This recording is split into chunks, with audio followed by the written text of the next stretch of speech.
Assalamualaikum warahmatullahi wabarakatuh. Waalaikumsalam warahmatullahi wabarakatuh. Bagaimana kabarnya, Ustri? Alhamdulillah sehat, baik. Begini, Ustri, di sini saya akan mewawancarai Ibu dalam rangka melaksanakan tugas saya demonstrasi Pancasila. Di sini Ibu menyelesaikan pengambilan keputusan di sekolah itu bagaimana di sini berkaitan dengan nilai-nilai kebajikan. Seperti itu ya, Bu ya. Ya. Sebelumnya, Assalamualaikum warahmatullahi wabarakatuh. Saya di sini bersama Ibu Haji Dewi Tani sebagai Kepala TKIT Insan Harapan. Nah, di sini beliau adalah Kepala TKIT Insan Harapan yang sangat luar biasa, dan saya akan memulai wawancara bersama Ibu Haji Dewi Tani. Terima kasih. Oke, Bu, di sini saya akan memberikan pertanyaan, Bu. Yang pertama, selama ini bagaimana Ibu dalam pengambilan keputusan, mengidentifikasi kasus-kasus itu, apakah berkaitan dengan nilai etika atau kejutan moral? Ya.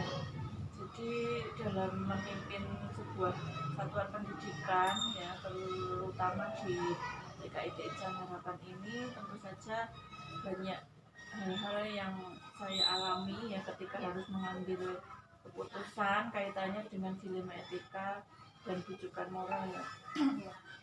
Yang saya lakukan tentu saja saya harus memprioritaskan ya bagaimana kebijakan atau pengambilan keputusan itu ya saya klasifikasi, saya urutkan sesuai dengan yang paling prioritas dulu. Tentu saja semuanya penting dan prioritas ya, namun tentu saja ada grade yang harus segera, ada yang bisa untuk agak ditunda atau bisa untuk diwakilkan oleh guru-guru yang lain yang tentu saja juga kompeten gitu. Oke, jadi Ibu dalam membuat keputusan itu memprioritaskan yang diutamakan dulu ya, Bu ya. Kemudian juga apabila itu terkendala dengan waktu Ibu bisa diwakilkan dengan yang lain yang lebih kompeten. Tentu saja kita ya terus koordinasi gitu ya, sehingga meyakinkan bahwa semua itu lancar. Oh iya, ya sangat luar biasa itu ya. Oke. Kemudian Ibu, di sini kan kasus-kasusnya itu ada beberapa kasus seperti itu ya. Ibu kan sudah sering mengambil keputusan dalam waktu yang tepat, yang itu harus sesuai dengan prioritas juga seperti itu ya. Nah, di sini ini ada dua kepentingan yang sama. Bagaimana Ibu dalam menjalankan pengambilan keputusan tersebut? Ya kembali lagi ketika itu sama-sama penting, sama-sama prioritas, tapi harus dilakukan bersamaan. Kalau saya biasanya ketika bisa saya lakukan bersamaan ya saya lakukan keduanya. Misalnya seperti ketika kondisi saya harus Zoom di dua tempat atau saya harus berada di sebuah tempat mengikuti di sini tapi dengan Zoom saya akan mengikuti dan disambung Zoom itu alhamdulillah beberapa kali terpecahkan. Kalau kondisinya seperti itu ya, tapi kalau kondisinya memang harus badannya itu harus beda tempat gitu kan, kalau waktunya bisa ya saya ikuti keduanya, kalau enggak biasanya ya kita kalau bisa diwakilkan ya diwakilkan oleh yang bisa kita pahami mereka atau dia itu kompeten yang mampu menjalankan tugas tersebut gitu. Dan selama ini beberapa kondisi saya begitu, alhamdulillahnya mesti ada jalan keluar begitu dan semuanya bisa selesai gitu ya, iya, kondisi setelah COVID itu memang ya plus minusnya ya. Plusnya itu kita ternyata dalam satu tempat itu bisa untuk fokus di beberapa kegiatan walaupun mungkin tidak maksimal namun tetap bisa diselesaikan. Jadi dalam keputusan ini misalnya ada dua kepentingan yang sama, jadi tetap melaksanakan handle sendiri ya apabila itu memang selama itu bisa handle sendiri. Kemudian nanti kalau misalnya memang berkaitan dengan waktu, pindah tempat itu bisa dilakukan ya. Kemudian untuk selanjutnya Bu, ini kan dalam pengambilan keputusan pasti ada langkah-langkahnya ya, langkah-langkah prosedurnya. Nah, itu mungkin bisa diceritakan langkah-langkahnya seperti apa?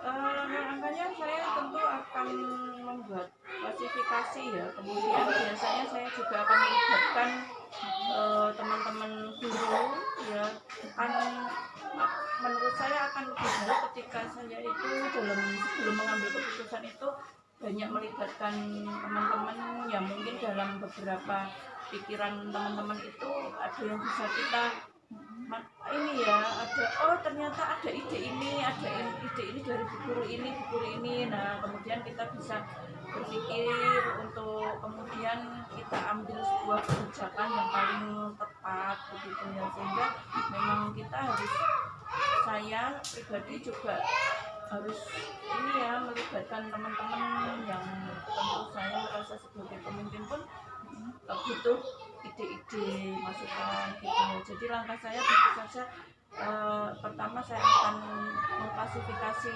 ya, masalah tersebut, kemudian juga akan melibatkan teman-teman ya, termasuk memiliki kepentingan ya, kemudian saya akan membuat keputusan gitu. Jadi ini langkah-langkah ibu, yang pertama mengklasifikasikan permasalahannya apa, seperti apa gitu ya. Kemudian ibu juga nanti akan berkoordinasi dengan salah yang lain gitu ya, mungkin melalui rapat musyawarah seperti itu. Kemudian yang selanjutnya ibu nanti akan melakukan pengambilan keputusan. Nanti setelah pengambilan keputusan itu apa, dimusyawarahkan kembali kepada ustazah atau?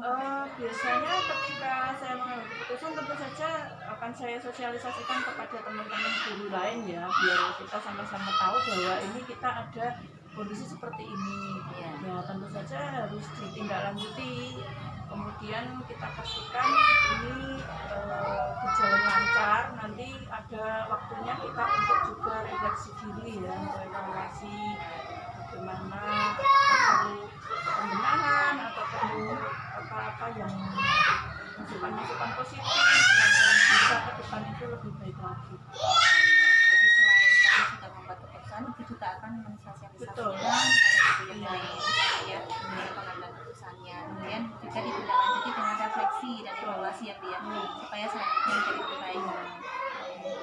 Kemudian ibu, selama ini kan ibu sudah mengambil keputusan yang baik ya. Nah itu yang ibu anggap efektif itu dalam pengambilan keputusan itu seperti apa? Yang lebih efektif? Maksudnya?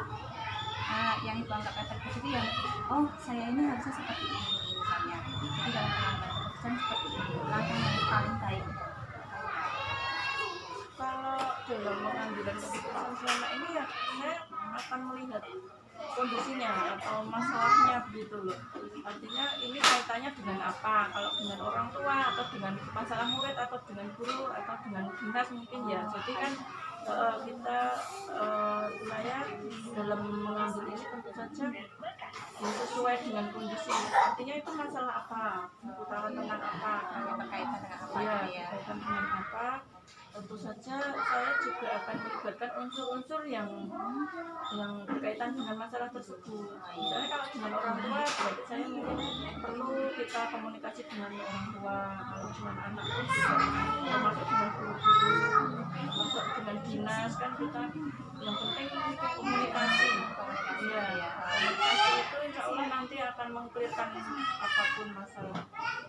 Jadi di sini yang lebih efektif itu ibu melihat dulu kondisinya berkaitan dengan hal apa, kemudian nanti tindak lanjutnya disesuaikan dengan yang berkaitan dengan hal tersebut seperti itu ya. Kemudian ibu dalam pengambilan keputusan pasti ada tantangannya Bu ya. Nah tantangannya bisa diceritakan? Tantangannya tentu saja namanya sebuah keputusan. Iya. Apapun itu mesti ada yang pro ada yang kontra ya. Itu biasa dan saya memang harus siap ya. Jadi tantangannya ketika saya begitu kemudian ada yang setuju misalnya atau ada yang menentang, tantangannya. Iya. Ada yang kurang setuju, dan saya biasanya solusinya ya komunikasi tadi. Ketika dia menentang ya kita deketi, kita komunikasinya dengan pendekatan ya. Tentu saja dan selama ini yang saya alami ketika ada masalah apapun, ketika kita pendekatan dari hati ke hati, kita ngobrol itu ya selesai. Artinya mungkin selama ini hanya salah paham saja ya. Kita kemudian ini bisa duduk bersama, bisa komunikasi dengan hati, itu ya alhamdulillah selesai. jadi bisa terselesaikan gitu ya. Ini kan ada beberapa tantangan, kan sudah lama sekali dalam mengambil keputusan, kemudian sudah membuat keputusan kan pasti ada yang pro dan kontra ya, terutama yang kontra itu ya Bu ya. Yang kontra itu kan pasti nanti di belakangnya seperti apa. Jadi itu melakukannya, solusinya itu dengan melakukan efektif. Komunikasi. Jadi pendekatan saya dengan komunikasi efektif, komunikasi yang efektif, yang artinya nanti akan menyelesaikan masalah. Jadi nggak cuma sepihak ya. Kenapa kok kamu menentang? Bukan seperti itu, tapi pendekatannya kan nanti ya. Kalau dari hati ke hati itu insya Allah kita nyaman. Jadi nanti kita jelaskan dengan baik dan yang bisa diterima oleh si penentang tadi. Kemudian begini jadi parah, ya, jadi tidak keputusan sudah diambil kemudian sudah ya sudah, tidak seperti itu ya Bu ya. Jadi ada tindak lanjutnya, misalnya melakukan pendekatan dengan yang kontra terutama ya. Jadi dijelaskan secara baik-baik. Terima kasih. Kemudian ini Bu, apa Ibu memiliki tata cara atau jadwal tertentu dalam pengambilan keputusan itu Bu? Ya, tata cara itu tadi tentu saja diprioritaskan ya. Jadi sesuai urutan tadi, sesuai akan kita buat jadwal, ini yang paling urgent, ini yang bisa nomor 2, nomor 3 dan seterusnya.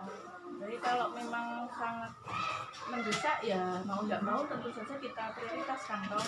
Yang lainnya bisa sambil jalan mungkin atau urutan yang berbeda. Jadi tata kelola saya juga itu Sesuai prioritas begitu. Nah, itu dalam mengambil keputusan ini seperti apa itu? Apa langsung di tempat itu atau mungkin dipikirkan dulu beberapa hari atau bagaimana? Tergantung kondisinya ya. Ketika itu saya pikir memang ini simpel masalahnya, bisa kita ambil saat itu juga ya enggak apa-apa kita putuskan hari itu. Tapi ketika ini memang saya kok kayaknya saya butuh pendapat orang lain ya, saya perlu konsultasi dengan pihak lain gitu ya, saya beberapa hari dulu, baru nanti setelah kita pertimbangkan matang baru kita putuskan gitu.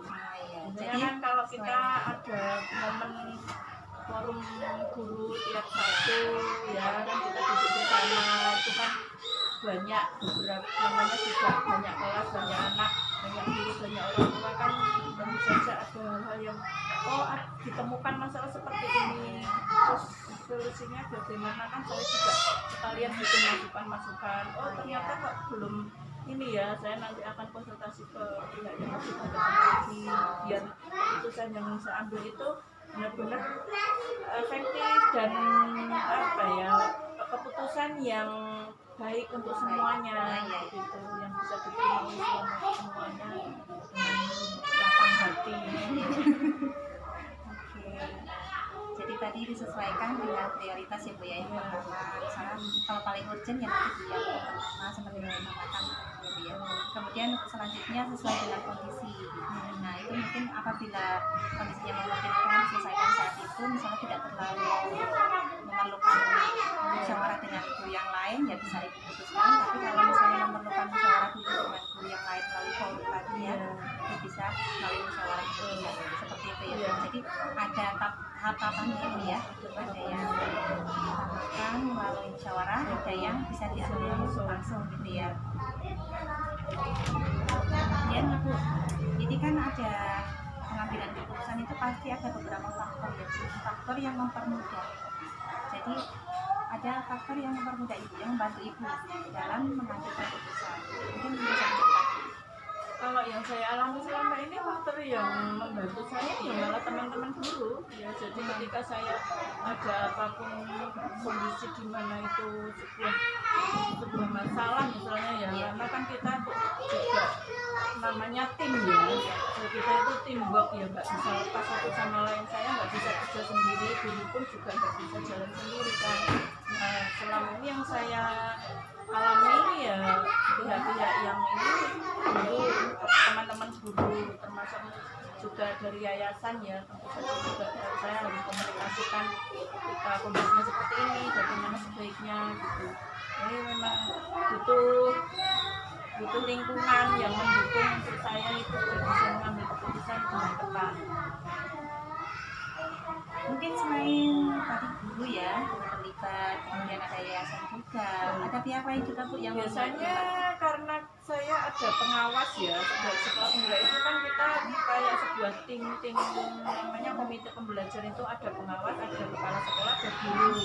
Di situ kan kita sering banget ketemu, banyak hal yang dilakukan, termasuk ketika ada masalah ya kita ada tim ini. Biasanya kalau mentok itu ya ke pengawas itu yang alhamdulillah selama ini ada jalan, ada solusi gitu. Ya. Mungkin dari pihak lain ada Bu yang membantu Bu, misalnya wali murid atau Wali murid juga, kalau memang kemarin beberapa permasalahan yang kaitannya dengan wali murid, saya juga terbantu dengan peran orang tua wali ya. Kita ngobrol ya. Kebetulan kan kita ada paguyuban orang tua ya, jadi ada forum paguyuban itu perwakilan kelas, mewakili orang tua, menjembatani orang tua dengan sekolah ya kan. Alhamdulillah itu efektif banget. Jadi apapun masalah itu kita ada fasilitasnya, ada forumnya untuk kita pecahkan bersama. Ketika dengan orang tua itu juga kan kita juga butuh masukan-masukan dari orang tua ya. Orang tua itu juga bisa kita minta masukannya, misalnya kaitannya dengan tema pembelajaran. Orang tua kadang kasih masukan, terus kayaknya kita perlu ini deh, pembelajaran tentang ini, anak-anak kayaknya butuh ini. Nah ini kan kita penting sekali bisa memberi masukan ke kita. Oh iya ya, itu sangat membantu kita. jadi tadi ada beberapa yang terlibat ya Bu ya dalam pemuda itu dalam pengambilan keputusan. Misalnya tadi yang pertama pengawas, kemudian ya ada komunikasi ada pengawas, ada yayasan, ada teman guru, ada orang tua, termasuk komite sekolah juga. komite, ada kemudian juga teman-teman guru, kemudian juga ada paguyuban kelas ya dari perwakilan dari kelas seperti itu ya Bu. Itu sangat membantu Ibu dalam Membantu. keputusan ya Bu ya. Betul-betul ya, sangat membantu kan. Saya jadi banyak masukan, jadi banyak penyegaran gitu ya. Oh iya ini jadi nggak murni dari pribadi saya ya, karena kan memang kita itu juga makhluk sosial gitu, lingkungan kita dan apapun termasuk ketika menyebut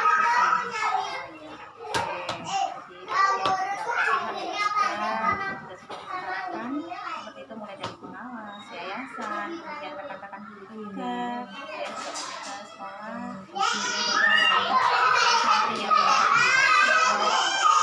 Selanjutnya itu dari pembicaraan kita hari ini Bu, apa yang dapat Ibu petik pembelajarannya?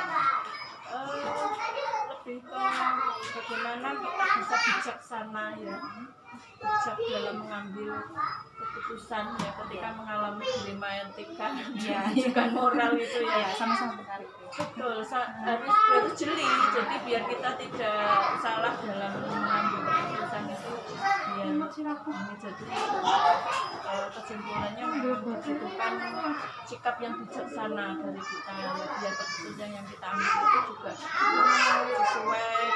sesuai artinya tidak menimbulkan ekses atau masalah baru.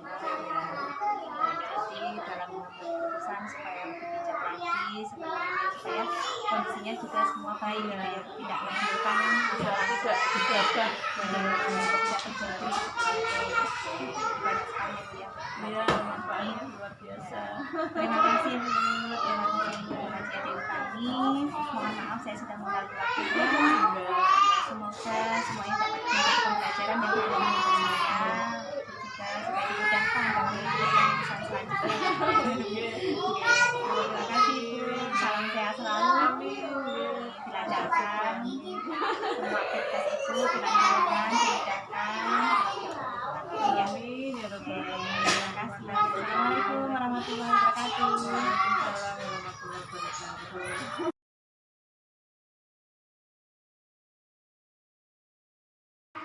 Assalamualaikum warahmatullahi wabarakatuh. Waalaikumsalam warahmatullahi wabarakatuh. Di sini saya bersama Ibu Desi Nuraini Rahayu SD sebagai Kepala KPIP Insan Harapan. Assalamualaikum Bu Desi. Waalaikumsalam Bu Ani. Bagaimana kabarnya Ibu? Alhamdulillah. Kondisi sendiri gimana? atas waktunya. Sama-sama. Saya mohon maaf mengganggu waktu Ibu. Iya. Jadi di sini tujuan saya ingin mewawancarai Ibu sebagai Kepala KPP Insan Harapan. Nah, wawancara ini merupakan tugas demonstrasi kontekstual saya dalam modul 3.1. Kemudian di sini nanti kita akan membicarakan tentang pengambilan keputusan yang berbasis nilai-nilai kebajikan. Seperti itu ya, Bu ya? Iya. Oke, untuk pertanyaannya Bu, yang pertama, selama ini kan pasti Ibu melakukan pengambilan keputusan ya Bu ya. Nah, dalam pengambilan keputusan Ibu, bagaimana Ibu dapat mengidentifikasi antara kasus-kasus yang merupakan dilema etika atau rujukan moral? Oke Bu, untuk mengidentifikasi masalah yang berkaitan dengan dilema etika maupun rujukan moral, biasanya saya melihat dari sudut pandang kepentingan yang terdapat di dalamnya. Misalkan kasus tersebut memiliki kepentingan yang sama-sama baik, benar, maka saya akan memilih kepentingan yang menjadi tanggung jawab. Bila kasus tersebut memiliki kepentingan yang sama-sama baik dan benar, maka saya akan lebih memilih kepentingan yang menjadi tugas dan tanggung jawab saya. Oke, jadi Ibu dalam mengidentifikasi kasus-kasus yang merupakan dilema etika atau rujukan moral ya, itu di sini dalam kepentingan yang sama itu tadi Ibu akan mengutamakan kasus yang lebih ke arah tanggung jawab Ibu sebagai kepala sekolah. Seperti itu ya, Bu ya? Iya, Tuhan. Untuk selanjutnya Ibu, jadi dalam Ibu mengambil keputusan ini, bagaimana Ibu dalam menjalankan pengambilan keputusan tersebut, padahal dalam kasus ini terdapat kepentingan yang sama-sama benar. Bagaimana? Jadi setiap keputusan itu disesuaikan dengan kepentingan yang ada di dalamnya.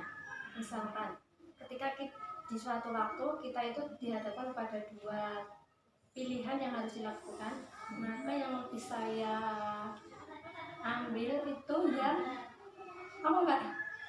Telepon. Ketika kemot kalau mbak nanti misalnya maka yang saya ambil itu yang lebih ke tugas dan kewajiban saya sebagai kepala sekolah. Misalnya ketika dalam satu waktu itu ada dua kegiatan harus dilaksanakan, maka saya melihat yang paling penting sebagai kepala sekolah. Nah, untuk itu bisa saya alihkan ke penanggung jawab yang lain agar semua kegiatan itu bisa berjalan dengan lancar dan baik. Oke. Jadi itu dalam menjalankan pengambilan keputusan ini ya, misalnya dalam kasus itu terdapat kepentingan yang sama-sama benar. Jadi itu dalam melaksanakan pengambilan keputusan ini dengan cara mengutamakan hal yang berkaitan dengan tanggung jawab Ibu sebagai kepala sekolah seperti itu. Kemudian untuk kepentingan yang berkaitan dengan sekolah itu bisa Ibu kaitkan dengan guru-guru yang ada di sekolah seperti itu. Jadi supaya keduanya dapat berjalan gitu ya, berjalan lancar. Oke. Terima kasih. Kemudian selanjutnya Ibu, dalam pengambilan keputusan kan pasti ada langkah-langkahnya ya Bu. Mungkin bisa diceritakan Ibu langkah-langkah dalam pengambilan keputusan dilema etika ini. Saya ambil pertama itu biasanya mengklarifikasi kasus terlebih dahulu, kemudian mendengarkan keluhan-keluhan dari berbagai pihak, kemudian saya akan melibatkan teman sejawat dalam memecahkan masalah sampai akhirnya dapat membuat keputusan. Setelah itu mensosialisasikan kepada guru lain, dan yang terakhir itu ditindaklanjuti dengan refleksi dan evaluasi. Oke. Jadi langkah-langkah itu terdiri dari klasifikasi ya dalam permasalahan ini, kemudian mendengarkan keluhan dari teman-teman seperti itu ya. Selanjutnya Ibu nanti akan mengambil keputusan dan mensosialisasikan kepada guru lain seperti itu. Yang terakhir nanti akan ditindaklanjuti dengan refleksi dan evaluasi seperti itu ya Bu ya. Iya, benar. Oke. Kemudian untuk yang selanjutnya Ibu, nah dalam Ibu mengambil keputusan ini apa hal-hal yang Ibu anggap efektif dalam mengambil keputusan dilema etika ini? Saya anggap efektif dalam pengambilan keputusan yaitu diantaranya dengan melihat kondisi atau situasi dari kasus tersebut, kemudian mengidentifikasi kasus, mengumpulkan informasi, melibatkan teman sejawat, lalu sampailah pada mengaitkan dengan guru, terakhir mengaitkan dengan guru yang berkaitan dengan hal tersebut. Oke, jadi Ibu dalam hal pengambilan keputusan yang Ibu anggap efektif tadi ya, itu ada beberapa langkahnya ya Bu ya, dengan cara melihat kondisi dari kasus tersebut, kemudian Ibu mengidentifikasi kasus, kemudian juga mengumpulkan informasi dari kasus itu. Selanjutnya Ibu juga melibatkan rekan guru ya, rekan guru di sekolah, dan yang terakhir Ibu mengaitkan hal tersebut dengan guru-guru yang berkaitan dengan kasus tersebut. Seperti itu ya Bu ya. Oke Ibu, untuk selanjutnya nih, pastikan dalam pengambilan keputusan Ibu mempunyai tantangan ya Bu ya, pasti ada tantangannya. Nah, bagaimana, apa tantangan yang Ibu hadapi selama ini? Dalam setiap pengambilan keputusan itu pasti ada yang bahaya. Ya. Salah satunya itu pasti ada pihak-pihak yang pro dan kontra. Nah, untuk pihak yang pro itu insya Allah aman ya, mereka kan bisa menerima dengan legowo. Sedangkan untuk pihak-pihak yang kontra itu biasanya saya melakukan pendekatan dan juga komunikasi yang efektif yang bertujuan agar pihak-pihak yang kontra itu bisa menerima keputusan itu dengan legowo, dengan senang hati gitu. Oke, jadi dalam mengatasi tantangan ini ya Bu ya, misalnya kan dalam pengambilan keputusan ada tantangan, pasti ada pihak yang pro dan kontra. Dalam pro ini kan pasti kan insya Allah aman ya Bu ya, dalam waktu sekian. Kemudian untuk yang kontra, Ibu mengatasinya dengan cara melakukan pendekatan, komunikasi efektif dengan pihak yang terlibat seperti itu ya Bu ya. Iya Ibu. Oke Ibu. Untuk selanjutnya Bu, apakah Ibu memiliki tata cara atau jadwal tertentu dalam pengambilan keputusan Bu? Apa mungkin Ibu mengambil keputusan secara langsung atau mungkin memerlukan jadwal tertentu? Ya Ibu Fani, saya memiliki jadwal-jadwal tertentu dalam penyelesaian kasus dilema etika ini. Salah satunya mungkin dengan membuat prioritas. Misalnya ada kasus yang urgent, itu yang paling diutamakan. Kemudian kasusnya juga disesuaikan dengan kondisi dari kasus yang berkaitan. Misalnya, kalau ada kasus yang bisa diselesaikan saat itu juga, maka akan segera diambil keputusan. Namun, apabila kasus tersebut memerlukan koordinasi dengan guru, maka dilakukan musyawarah terlebih dahulu. Oke. Jadi Ibu memiliki jadwal ya Bu ya dalam penyelesaian masalah. Misalnya kasus yang dapat diselesaikan secara langsung, makanya Ibu langsung mengambil keputusan saat itu juga. Kemudian apabila itu memerlukan koordinasi dengan guru lain, maka Ibu selesaikan secara musyawarah terlebih dahulu. Seperti itu ya Bu. Oke, pasti dalam pengambilan keputusan ini kan ada orang ya Bu ya, faktor yang mempermudah Ibu atau membantu Ibu dalam pengambilan keputusan. Siapa saja Ibu? Ibu Fani, untuk faktor-faktor yang mempermudah dalam membantu saya dalam mengambil keputusan, itu ada berbagai faktor ya Bu ya. Di antaranya itu pertama itu pengawas, terus guru-guru yang ada di lingkungan sekolah, wali murid, dan juga semua warga sekolah yang ada. Oke. Jadi ada beberapa yang terlibat ya Bu ya dalam pengambilan keputusan ini. Ada pengawas, ada guru-guru di sekolah juga, kemudian wali murid, dan juga semua warga di sekolah ya. Oke. Mungkin komite juga berkaitan ya Bu ya? Bisa Bu. Oke. Komite sama dengan wali tadi ya? Oh iya. Jadi dalam hal ini semua berkaitan ya Bu ya, semua terlibat dalam penyelesaian masalah. Untuk selanjutnya Ibu, nah dari perbincangan kita hari ini, apa yang dapat Ibu petik pembelajarannya? Pengalaman saya dalam mengambil keputusan dalam kasus dilema etika itu lumayan banyak ya Bu Fani ya. Di antaranya itu mengetahui detail kasus atau permasalahan merupakan faktor utama dalam penentuan permasalahan.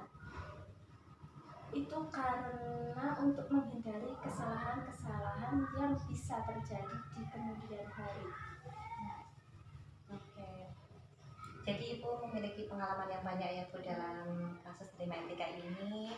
Kemudian Ibu juga mengutamakan lebih mengetahui secara detail dari kasus tersebut agar mudah dalam pengambilan keputusan dan selanjutnya agar tidak terjadi, agar tidak terulang lagi ya untuk kasus tersebut. Oke, terima kasih Ibu atas waktunya. Mohon maaf saya sudah mengganggu waktu Ibu ya. Ibu Fani. Terima kasih, semoga Ibu dimudahkan untuk selanjutnya, diberi kesehatan selalu. Oke, terima kasih Ibu Desi. Sama-sama Ibu Fani. Assalamualaikum warahmatullahi wabarakatuh. Waalaikumsalam warahmatullahi wabarakatuh.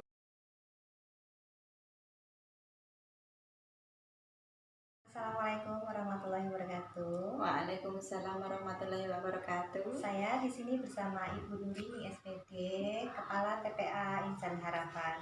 Assalamualaikum Ibu. Waalaikumsalam Ibu Fani. Bagaimana kabarnya Ibu? Alhamdulillah sehat. Alhamdulillah, sehat selalu ya Bu ya. Alhamdulillah. Alhamdulillah. Oke Bu, di sini saya akan mewawancari Ibu sebagai kepala sekolah dari TPA Insan Harapan ya Bu ya. Nah ini dalam hal ini berkaitan dengan tugas saya demonstrasi kontekstual modul 3.1. Nah di sini nanti kita akan membicarakan tentang pengambilan keputusan yang berkaitan dengan nilai-nilai kebajikan. Nanti ada beberapa pertanyaan ya Bu yang akan saya sampaikan. Siap. Oke. Untuk yang pertama Ibu, selama ini bagaimana Ibu dalam mengidentifikasi kasus-kasus yang berkaitan dengan dilema etika atau rujukan moral? Oke, dalam mengidentifikasi kasus-kasus yang merupakan dilema etika atau rujukan moral, yaitu saya mengidentifikasi kasus dengan cara melihat kepentingan atau nilai kebajikan yang terdapat di dalamnya. Jadi kalau kasus tersebut termasuk dalam dilema etika, bila kasus ini memiliki kepentingan yang sama-sama benar, atau untuk kasus yang termasuk dalam rujukan moral, jika kasus tersebut memiliki kepentingan yang benar-benar dan salah, maka kita harus berani mengambil keputusan. Seperti itu. Oke, jadi dalam hal ini dapat mengidentifikasi ya antara kasus-kasus yang berkaitan dengan dilema etika, kemudian juga kasus yang berkaitan dengan rujukan moral seperti itu. Oke, terima kasih. Kemudian untuk selanjutnya Ibu, bagaimana Ibu dalam menjalankan keputusan ini terdapat kasus-kasus ini yang memiliki kepentingan yang sama-sama benar, itu bagaimana Ibu? Oke, dalam mengambil keputusan itu disesuaikan dengan kepentingan yang terkandung di dalamnya.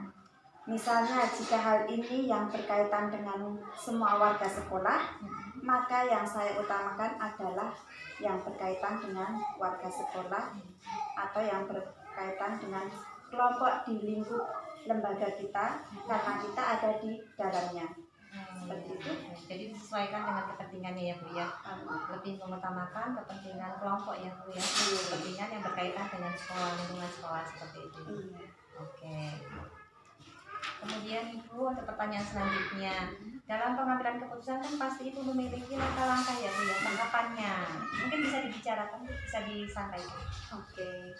Langkah-langkah dalam mengambil keputusan seperti dengan mengklarifikasi kasus terlebih dahulu, kemudian melibatkan rekan sejawat dalam memecahkan permasalahan. Kemudian kalau sudah melibatkan semua yang ada di dalamnya itu, kita akan mengambil keputusan. Setelah itu mensosialisasikan kepada guru lain. Kemudian kita menindaklanjuti dengan mengadakan suatu pertemuan, kita merefleksikan dan mengevaluasi permasalahan tersebut. Oke. Jadi ada beberapa langkah ya Bu ya. Yang pertama tadi Ibu akan mengklasifikasi tentang kasus tersebut, kemudian Ibu juga melibatkan guru-guru yang ada di sekolah ya Bu ya. Kemudian Ibu juga setelah itu dapat membuat keputusan. Setelah keputusan sudah diambil, Ibu akan mensosialisasikan dengan guru yang lain. Ya, yang selanjutnya tindakan terakhir itu Ibu akan menindaklanjuti dari kasus tersebut ya Bu ya, dan akan melakukan refleksi serta evaluasi. Sangat bagus Ibu. Jadi di sini Ibu dalam pengambilan keputusan yang Ibu anggap efektif itu yang seperti apa Ibu? Hal yang biasanya saya anggap efektif dengan melihat kondisi atau situasi dari kasus permasalahan tersebut, lalu mengaitkan dengan guru yang berkaitan dengan hal-hal tersebut sehingga kita dapat mengetahui apa yang terjadi masalah di dalamnya itu. Kemudian kita bisa mensosialisasikan tadi sudah ke teman sejawat untuk mengambil suatu keputusan. Oke, jadi di awal Ibu melihat kondisinya terlebih dahulu, kemudian mengaitkan dengan guru-guru yang terlibat di dalamnya seperti itu ya Bu ya. Kemudian Ibu juga akan mensosialisasikan dengan rekan yang lain seperti itu. Oke Ibu. Kemudian yang selanjutnya Ibu, pastikan dalam pengambilan keputusan itu Ibu pasti menemukan tantangan ya Bu ya. Nah, tantangan seperti apa Ibu? Sebagai pemimpin ya Ibu Fani, sangat sulit, banyak tantangan dalam pengambilan keputusan. Pasti itu ada ya, mungkin dari dalam atau dari luar.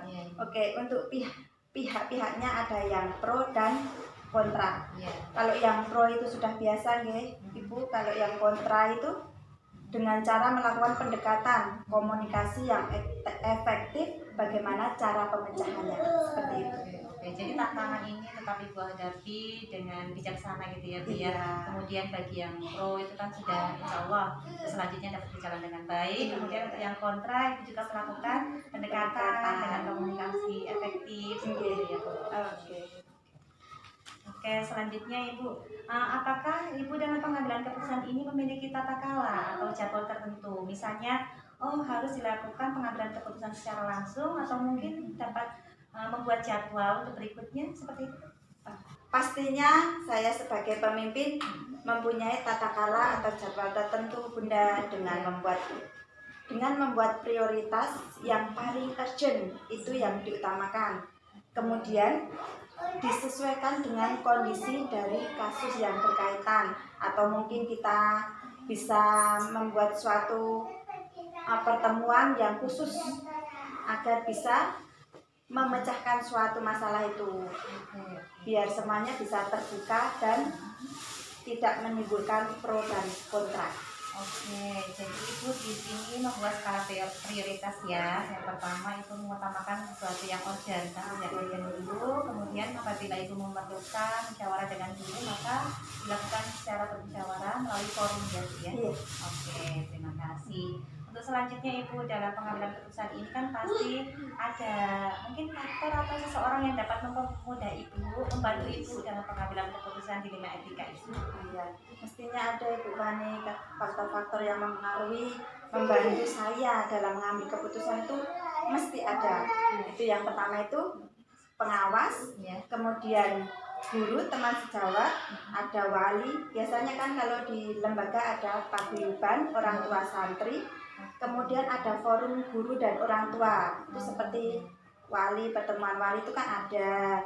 Terus paguyuban itu juga masuk di dalamnya Ibu. Oke, jadi ada beberapa yang terlibat ya Bu ya. Ada Iya. pengawas, kemudian guru-guru di sekolah Ibu begitu ya. Iya. Kemudian juga ada wali berupa paguyuban santri tadi ya, paguyuban wali santri. Kemudian juga ada forum antara guru dan orang tua seperti itu. Oke, Ibu. Terima kasih Ibu dan pembicaraan kita hari ini. Apa yang dapat Ibu petik pembelajarannya, yang itu mungkin berupa pengalaman Ibu selama ini dalam pengambilan keputusan. Oh iya. Dalam pembicaraan kita hari ini sangat senang saya. Iya. Sangat senang sekali jadi dapat memahami bagaimana dalam mengambil keputusan. Kemudian dengan pihak-pihak yang terlibat dalam mengambil keputusannya. Kemudian saya juga bekerja dengan guru yang bersangkutan, teman sejawat, dan semua yang ada di satuan lembaga ini. Oke, terima kasih Ibu. Semoga dimudahkan ya Bu ya dalam pengambilan keputusan selanjutnya, dilancarkan. Ibu diberikan kesehatan selalu ya Bu ya. Amin. Oke, Amin. terima kasih. Mohon maaf ya Bu sudah mengganggu waktunya. Oke, siap. Oke, terima kasih. Sehat selalu Ibu. Oke, terima kasih Bu Fani. Waalaikumsalam warahmatullahi wabarakatuh.